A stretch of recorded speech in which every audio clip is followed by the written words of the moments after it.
जो शेर के ऊपर माँ बैठती है, वो शेर दूध पीता है, क्या खाता है? मांस ही खाता हो तो फिर माँ क्यों बैठेगी उसके ऊपर? माँ तो जो है मांस मछली को हाथ नहीं लगाती आपके अकॉर्डिंग। मंदिर के अंदर जब एक ढोलकी बजाई जाती है, ढोलकी का जो पूड़ा है वो किस चीज का बनता है? तो आप तो मांस मछली को हाथ नहीं लगाते, उसी के ऊपर राधे राधे कर रहे होते हो आप तो तब नहीं आपका जो है मतलब धर्म भ्रष्ट होता। आप के मानने या ना मानने से धर्म को कोई फर्क नहीं पड़ता। अगर आप मानोगे नहीं तो क्या वो चीज नहीं है? वो फिर भी उसका अस्तित्व रहेगा, क्योंकि ये सत्यता है। भगवती का बोला जाता है कि भगवती जो है बलि और होम प्रिय है, क्योंकि देखिए बलशाली जो होगा, जो बलवान होगा, वही बलिदान दे सकता है। निर्बल तो बलि नहीं दे सकता। निर्बल क्या होता है? निर्बल बलि होता है, निर्बल बलिदान दे नहीं सकता। कभी शेर को देखा है जंगल में विचरते हुए? कभी देखा कि कोई शेर का शिकार कर रहा हो? और कभी बकरी को देखता है जंगल में विचरते? हिरनी को देखा है? कौन करता है उसका शिकार? शेर। वो इसलिए करता है ना क्योंकि वो उससे बलशाली है। तो बल का ही तो है ना, ये बल बुद्धि चेतना, यही तो साधना है। साधना से क्या मिलता है? यही चीजें मिलते हैं।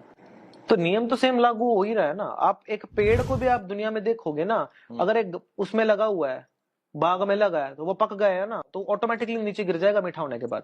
कहीं ना कहीं माँ प्रकृति भी तो आपको बुला रही है ना कि आओ मेरा भक्षण करो भाई। आप नहीं करते हो तो वो आपकी बेवकूफी है। प्रकृति का नियम जानते हो? जंगल का नियम क्या है? जो जितना बलशाली होगा वो दूसरे पे हावी हो जाएगा।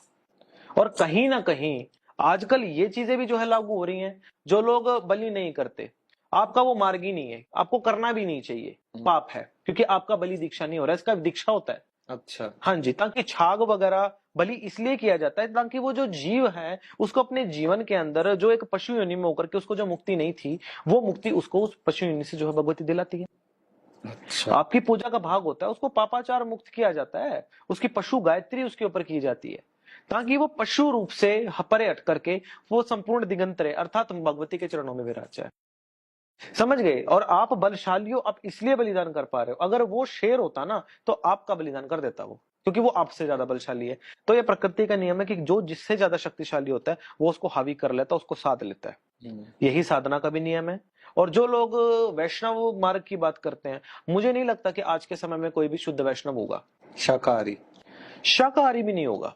आप बात करते हो लिपस्टिक की, अगर आप चेक करोगे ना, पता नहीं कौन कौन से जीव जंतुओं को या पशु चर्बियों को मिला करके बनाया जाता है। आप एक बकरी के दूध की ना आप लैब में टेस्टिंग करवा लेना, पता चल जाएगा किसके अंदर पशु चर्बी है। जहां से दूध निकलता है वहीं से खून निकलता है। दूध पी के बोलते हो जी हम खूब हम जो है सात्विक हैं, वही बकरा खा के बोलते हो ना जी हम तो बिल्कुल जी हाथ भी ना लगाते। तो इतनी दोगली मानसिकता क्यों?